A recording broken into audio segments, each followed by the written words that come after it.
Good afternoon, everyone.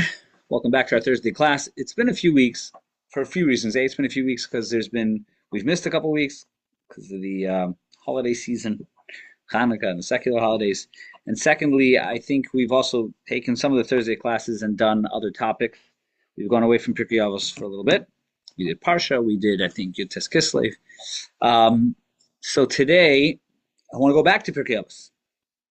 Go back to Pirkei Avos, and we were, if you recall, a few weeks back, we were going through a section in Pirkei Avos which talks about the wisdom of Rabbi Yochanan ben Zakkai and his 5 prize students.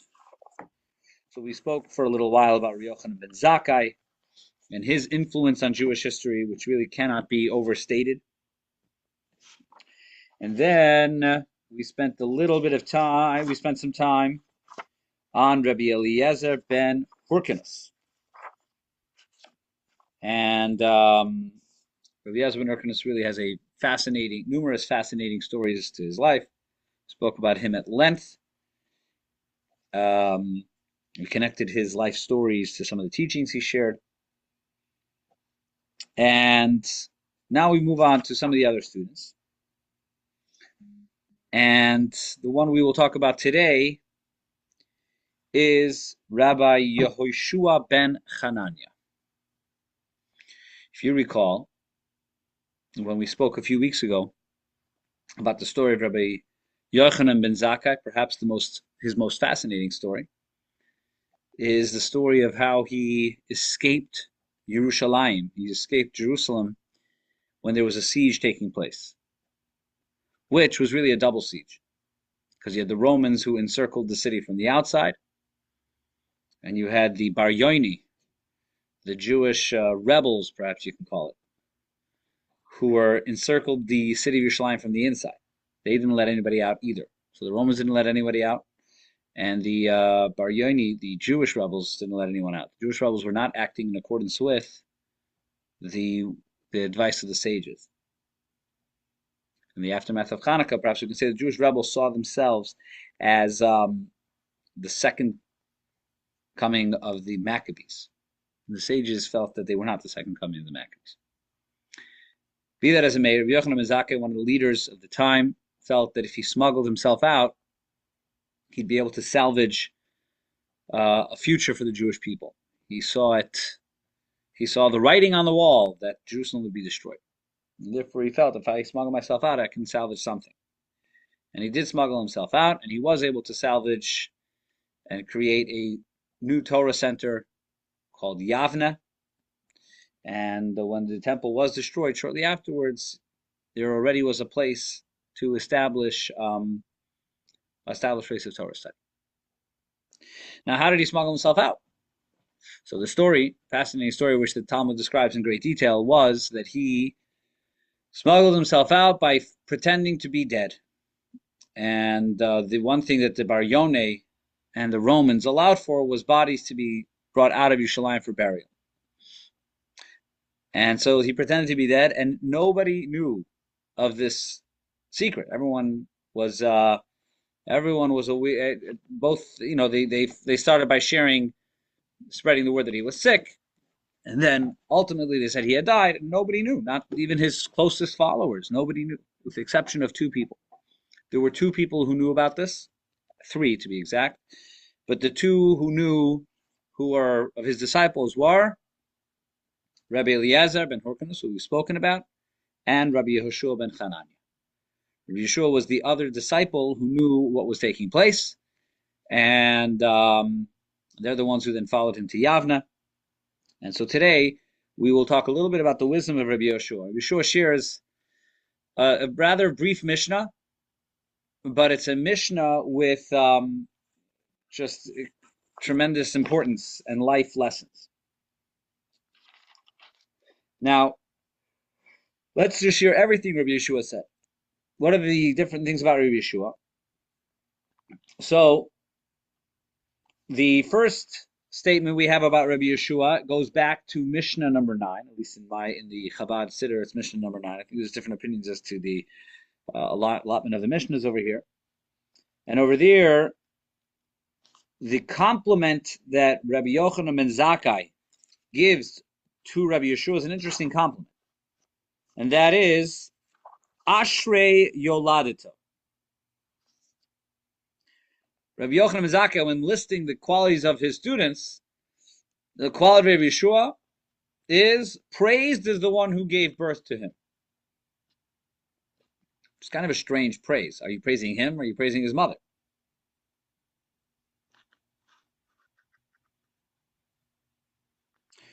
So there's different understandings of what this means.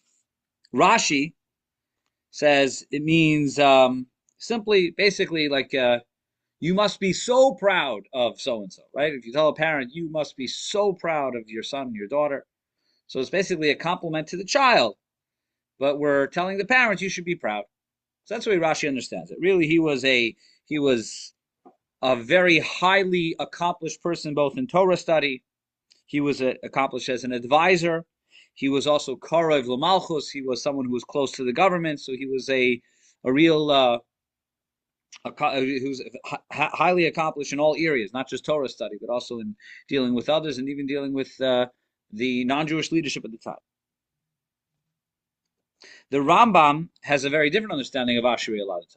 The Rambam understands the words "praise is the one who gave birth to him" as a compliment to his character.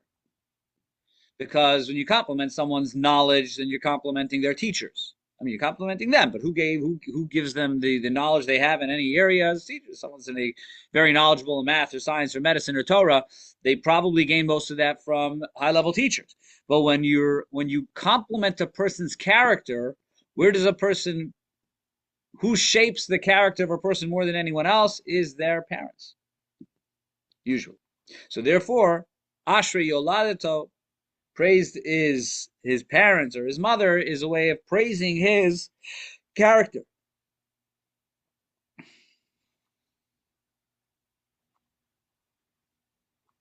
And that's the way Rambam understands it.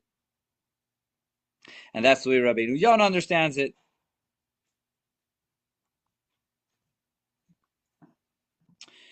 And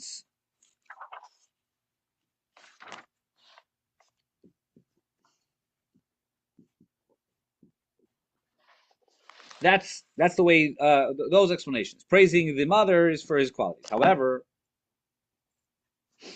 there is another explanation of this, which is very different, in which he was actually complimenting, because if it's praising his mother, then why not just say Ashrei Imo?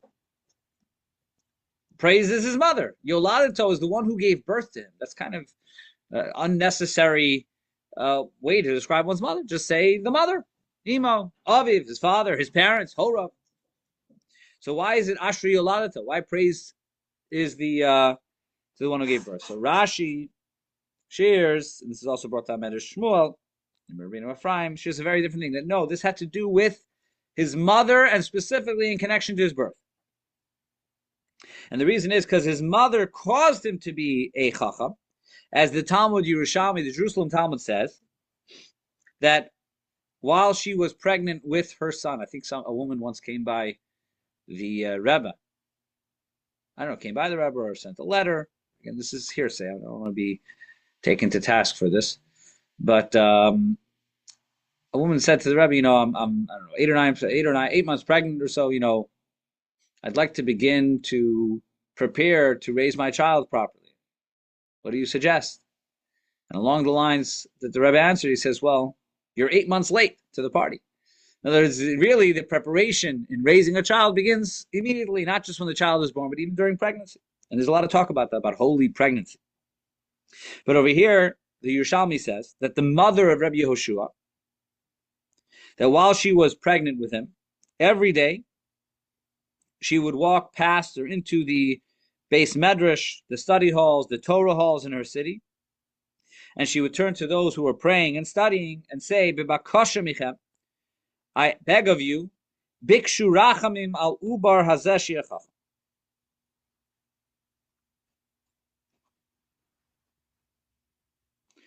Please pray for this child that he should be a righteous person, a righteous scholar. So it's not just that she was a good mother, but that's why it says Yoladata, the one who gave birth to you. Because even at birth and before birth, she was already putting effort in so that her son, her child, I assume at that point it was her child, should become a righteous person. As we say, when it comes to having children, raising children, there's so much that we do. We do our part, but ultimately we recognize that it's b'siyata d'shmaya, it's the hand of God which will assist in a person, in the path that a person follows. Furthermore, that's the elsewhere the Gemara says about another person. Yerushalmi says a person named Rabbi Doisa ben Hurkinus, that he said that his mother, this is a little bit afterwards, that after his mother was, that after he was born, his mother would take his baby carriage and bring him to the Beis Medrash, even though he didn't understand, obviously as a baby, as an infant, but nonetheless, she took him so that as a baby, his ears, what would he be hearing? He'd be hearing words of Torah and prayer. And this is not just an interesting Talmudic statement, this is something which we try to do. As much as possible, we try to have our children exposed to as much Torah and Tefillah as possible.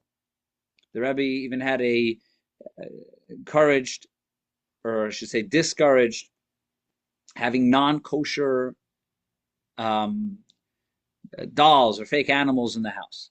Because why not? If you're going to expose your child to dolls, to toys, let it be that of a kosher animal. So there's this recognition, going back to the times of the Talmud, that the child's exposure to Torah, the child's exposure to prayer, well before they could understand the word of what's being said, already impacts the future of their life. And Rabbi Yeshua ben Chananya, his mother understood this even before birth. She made sure, while during pregnancy, she requested the prayers and the tefillos for her son.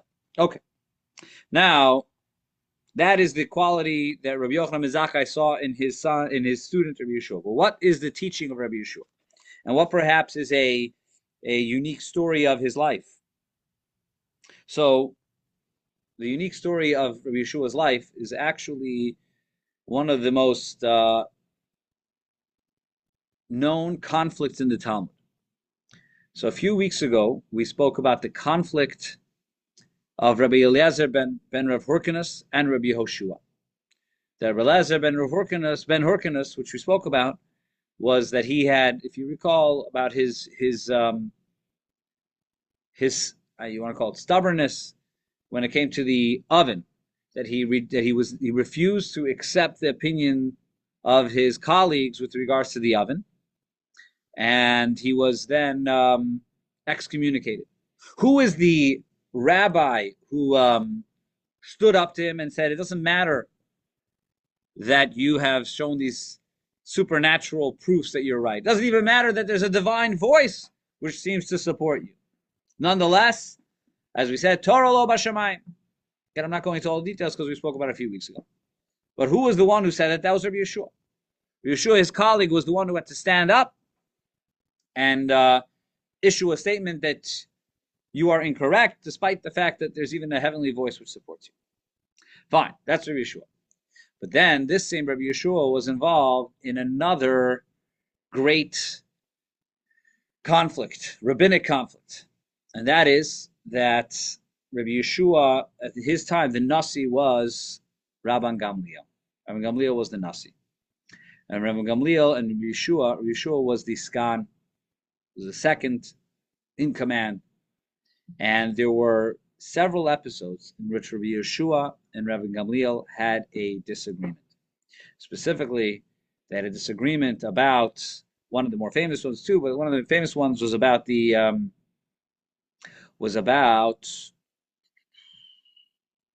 Yom Kippur, what day Yom Kippur was. Remember, today we have a calendar, so there's no disagreement as to what day a certain holiday may be. The olden days there was no calendar. It was dependent on a calculation of the moon and the beginning of the new month.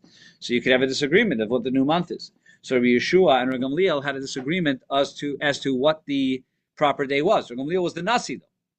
So he was the more prominent authority.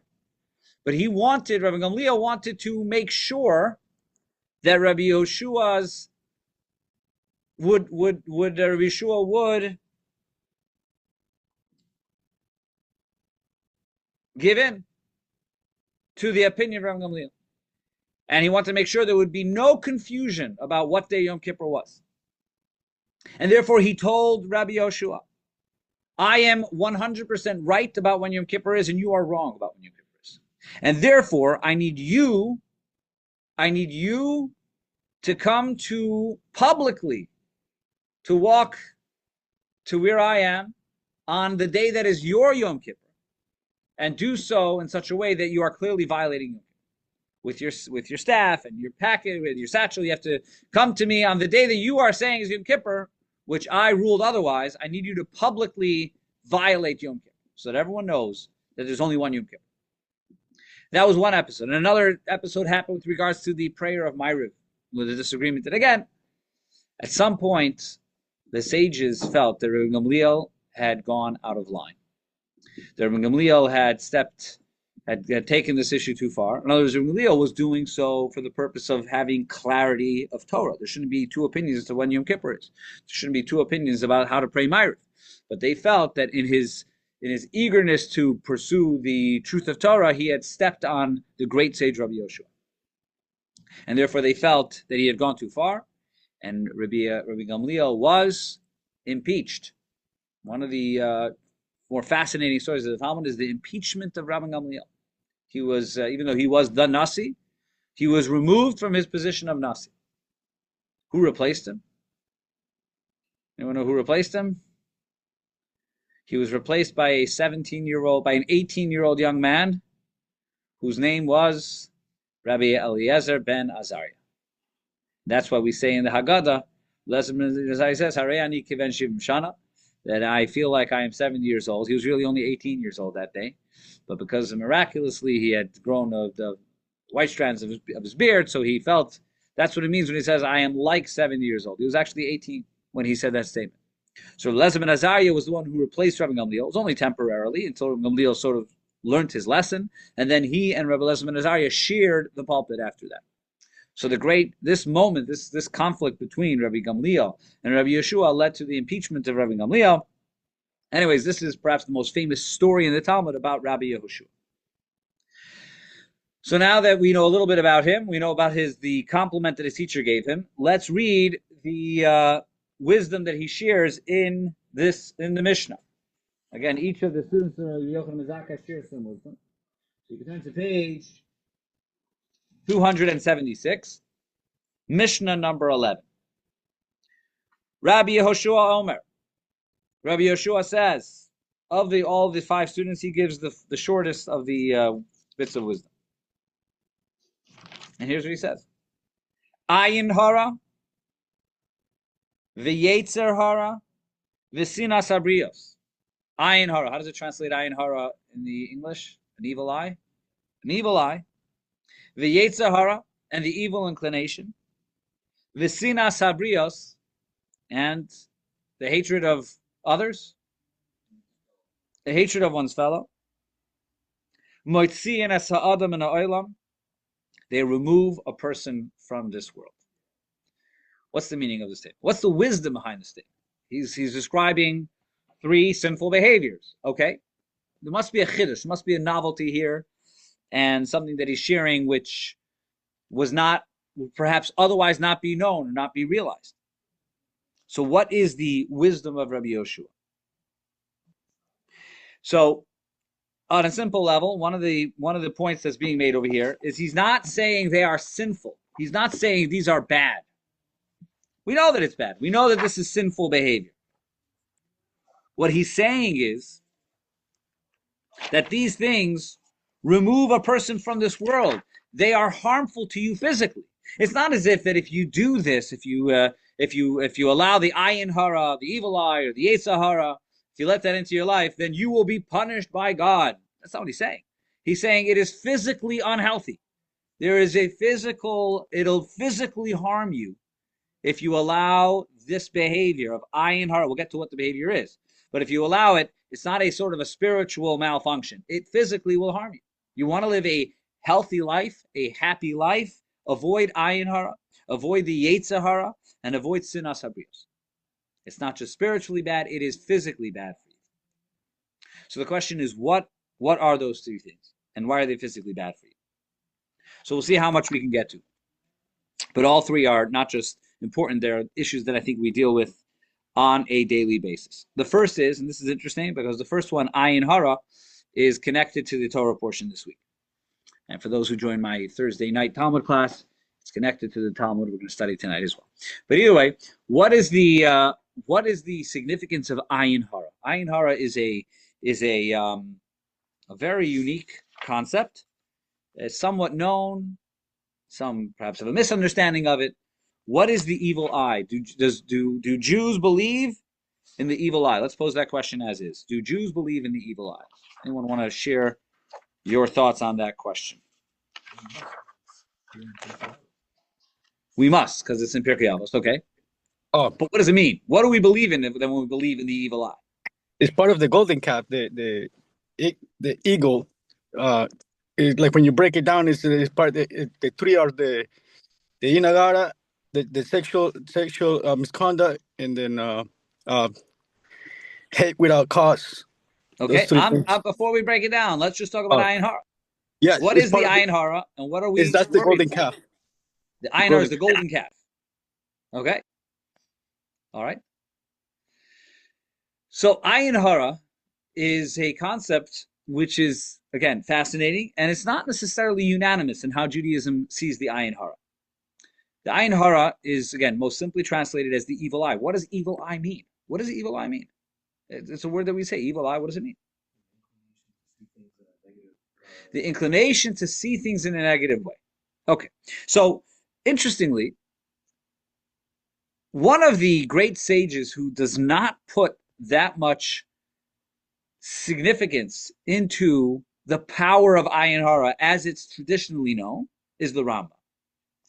Maimonides did not place great emphasis on the power of ayin hara. The traditional understanding of ayin hara is that when someone looks at someone negatively, they could harm that person through that view, through that, the way they look at them.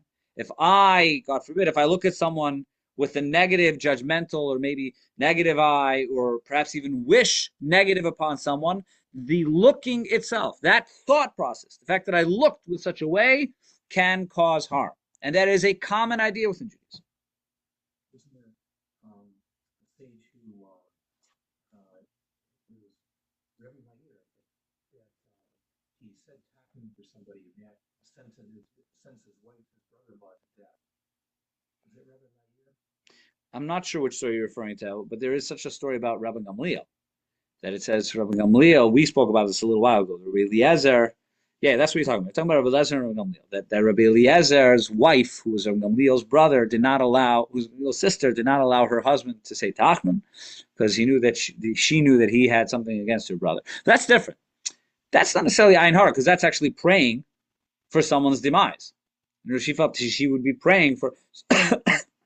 Ayin hara goes well beyond that, which is that just looking at someone else negatively can cause them harm. The Rambam does not really subscribe to that. Many do, and if you look, there seems to be Torah sources and Talmudic sources which support that, but the Rambam doesn't. In general, the Rambam's approach when it comes to these topics is to be much more rational, and that's really super rational.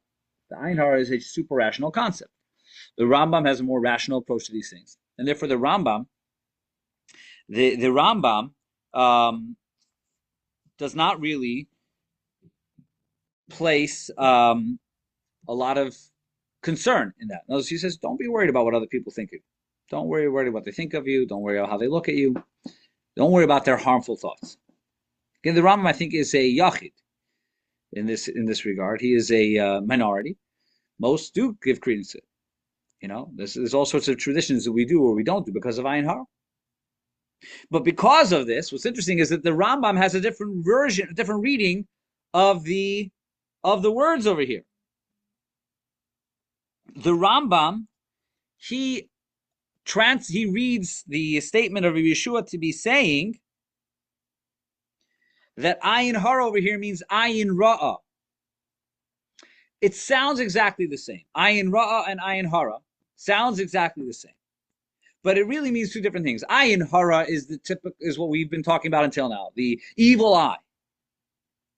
Ayin ra'ah is a jealous, negative perspective. Ayin ra'ah, the Rambam says that Rabbi Yeshua is saying over here is the first thing that's harmful is having an ayin ra'ah. This is not about the fact that someone else could harm me by how they look at me. The Rambam says when you choose to look at others with jealousy and with the lack of what's called the opposite of ayin tova, the opposite of being able to celebrate someone else's success, the opposite of being able to celebrate and be happy for someone else and wish good upon others, that's ayin tova. The opposite of that is someone who is jealous, someone who is unable to wish good to others. So such a person, that's ayin ra. The Rambam says that's an unhealthy way of living.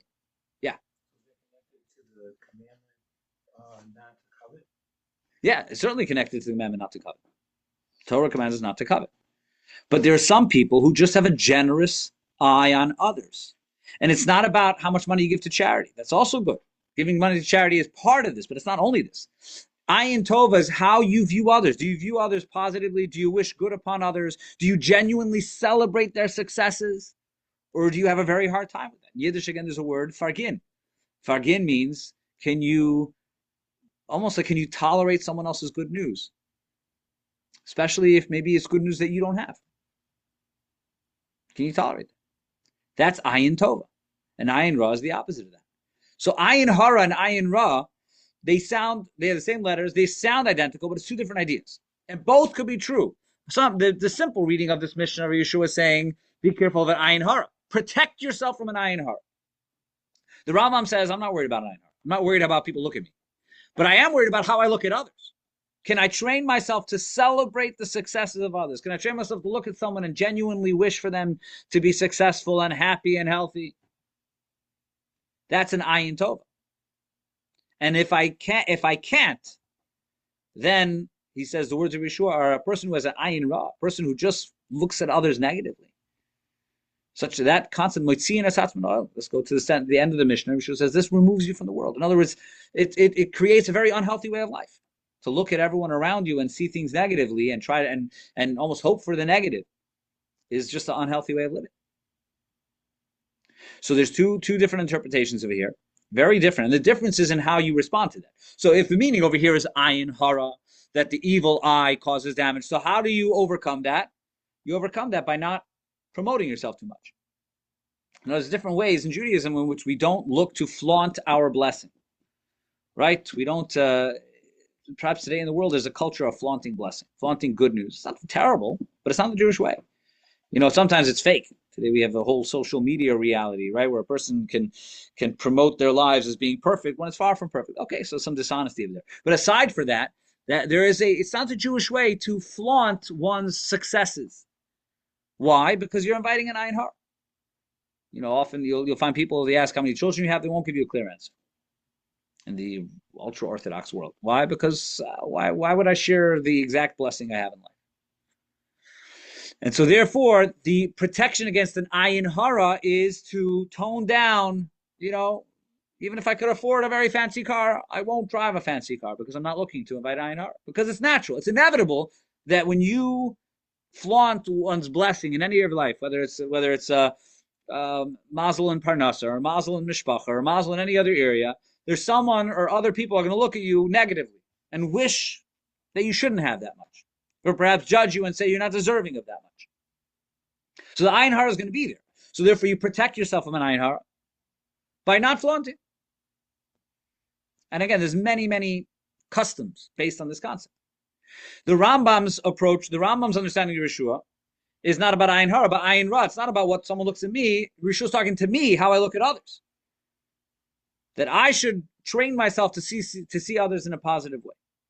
And there's no better friend than a friend who you know genuinely wishes for your happiness and success. That's the best thing to have in life. And you should be that friend to others. So depending on how you understand Yeshua, the way to deal with it is two very different ways. One is protecting yourself from an ayin hara. The other is challenging yourself to not have an ayin ra. And both could be true. We don't have to choose one explanation or the other. We can pursue both. A person can both protect themselves from an ayin hara, and they could also challenge themselves to view the world with an ayin tova. What's interesting is that this is connected to the Torah portion. Why is this connected to the Torah portion? Because we find that the bracha that Yaakov gives to Yosef, both to Yosef in the end of the Torah, later in the Torah portion, and also to Yosef's sons, Menashe and Ephraim, early in the Torah portion, is, our sages determine, has to do with ayin hara. He blesses Menashe and Ephraim to be v'yidgu larov. They should multiply like fish. The sages say, why fish? Why multiply like fish? As we said, I should have spoke about this a little bit yesterday. Avram was promised to be many like the stars, like in the sand of the earth. They be multiplied like rabbits. I mean, there's many animals which have many offspring. Why fish? So the sages say that the reason is because fish are protected from ayin hara. Fish are not seen. There's a unique blessing to that which is not seen. So therefore and later it says in the Torah portion when he blesses Yosef, again he says, Ben Paras Yosef, Ben Yosef, Paras Ale Ayin, which is the sages translated as being raised. Ale Ayin could be understood as Ole Ayin, above the eye. In other words, that Yosef was protected from the damage caused by the eye. So we have this idea, which is mentioned in the Talmud, that one of the blessings of Yosef and his descendants is that they would not be harmed by the ayin hara. Obviously, the Rambam wouldn't give too much credibility to this idea, because Rambam is not concerned about the ayin hara altogether too much. But nonetheless, somehow the blessing that Yosef has is that Yosef is not affected by the ayin hara. Today, there's a whole group in Israel who claim to be descendants of Yosef, who claim to be descendants of Menashe. There is a group of Jews which came from India. I remember meeting one from India, and their tradition is that they are Bnei Menashe. They are descendants of the tribe of Menashe, which would be a descendant of Yosef, which we have this unique blessing of transcending the ayin hara. Fine. So that's the first message that he shares. The second point, I want to jump to the third, and that is sinas habrios. The third thing he says, which is harmful, which is not just sinful, but harmful. That's the point over here. The chiddush over here. It's not just sinful, but it's harmful for your physical well-being, is sinas habrios. You should make sure to avoid the hatred of one's fellow. Now, that seems to be straightforward. Don't hate others. But here, too, you have three different explanations I saw about what does it mean? What does sinas habrios mean over here? And the three explanations, again, first is Rashi. Rashi gives the common explanation. Sinas habrios means sinas chinam, baseless hatred toward others, which our sages tell us is the reason the second temple was destroyed. The first temple was destroyed because of idolatry and adultery and murder, the three cardinal sins. The second Beis Hamikdash, apparently there wasn't that much idolatry. They served Hashem.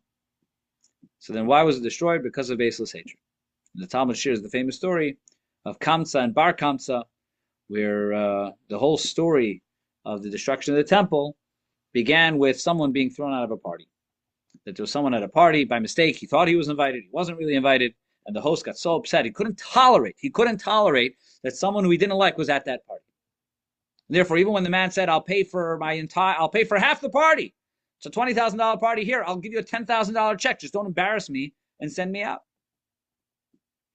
And the host literally physically removed him. And that person went and informed to the government, and that led to the destruction of the temple. So the Talmud uses this as a message, that the destruction of the second temple happened because of baseless hatred. So there's that. So the sinas habrios leads to destruction. It leads to physical destruction. So if there's a basis for the hatred, what if there's a basis for the hatred? So there's a lot of talk about that. What does that mean, baseless versus based hatred? Sometimes the reason for the hatred only comes after. There's a dislike before, and then there's a, and by the way, the word over here is chinam. It's for free, which is a little bit different than baseless. Sinas chinam means that there's no value to it.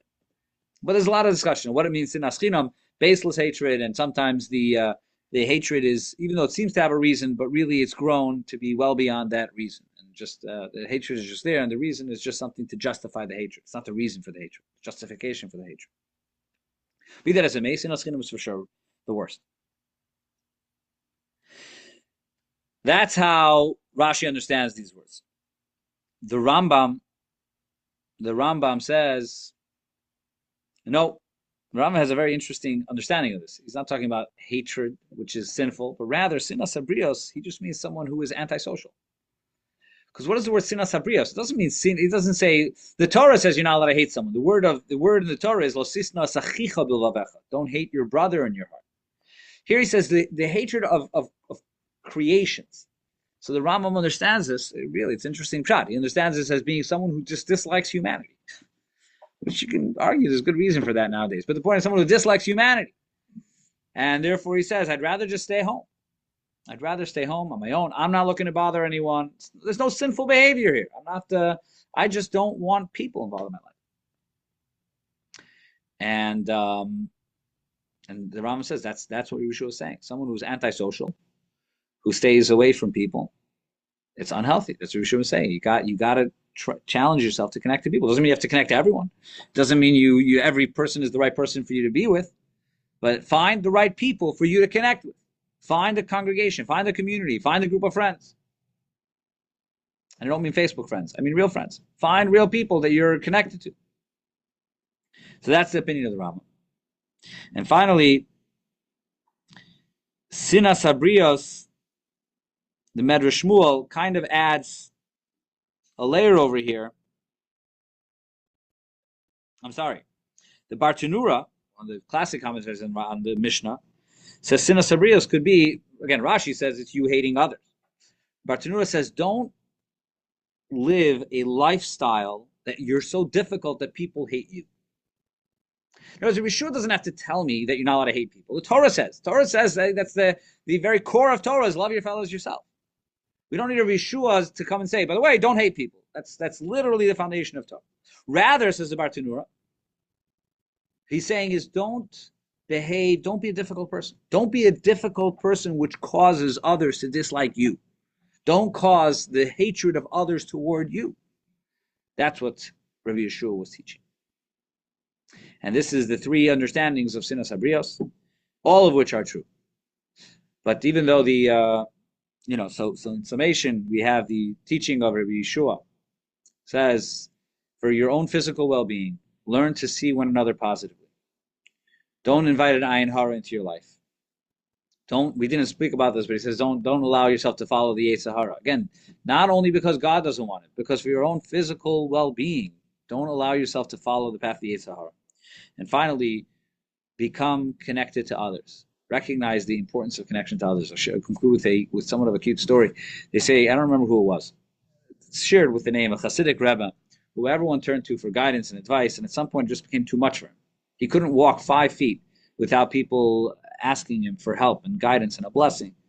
On the other hand, he didn't want to reject people, but he also didn't want to have this problem. So he says he davened Hashem that people should stop liking him. And his prayers were successful. People stopped liking him. I know a few people like that, but they probably also davened Hashem. Anyways, the point is that they davened Hashem that people stopped liking him. They just stopped liking him, so no one bothered him. He was great. He was happy. He could daven. He could learn. He didn't have to worry about anyone. Again, he didn't do anything wrong. He just became unliked. And finally, it came to Sukkot. Now, this person was a very, very holy tzaddik. And on Sukkot, we all talk about the supernal guests that visit our sukkah, the Ushpizin. Right? We say Avram, Yitzchak, and Yaakov, they come to our sukkah. This tzaddik was not just someone who would say that. He actually would sense that. He would sense the presence of those tzaddikim, of the holy, the fathers of the Jewish people entering the sukkah. That year, he walks into the sukkah. There's no guests in the sukkah because nobody likes him.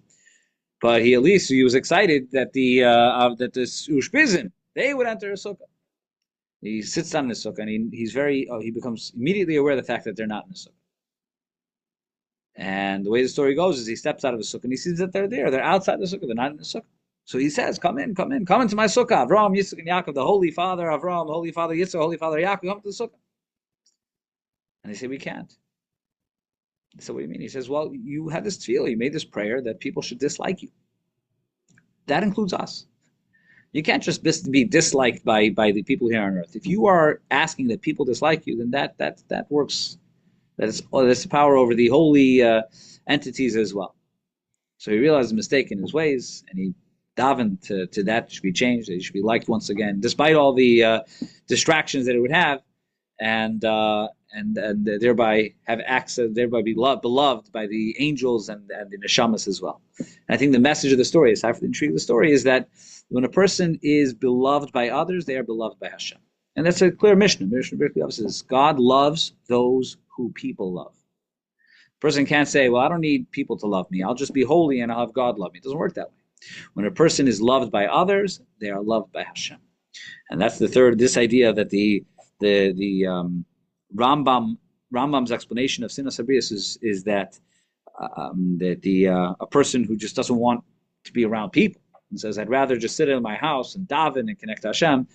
The Rambam says, that's what Rishon says, don't do that. That's not a holy approach. That is a unholy approach, because again, Hashem, the Malachim, and the holy entities look to see who it is that is beloved by other human beings.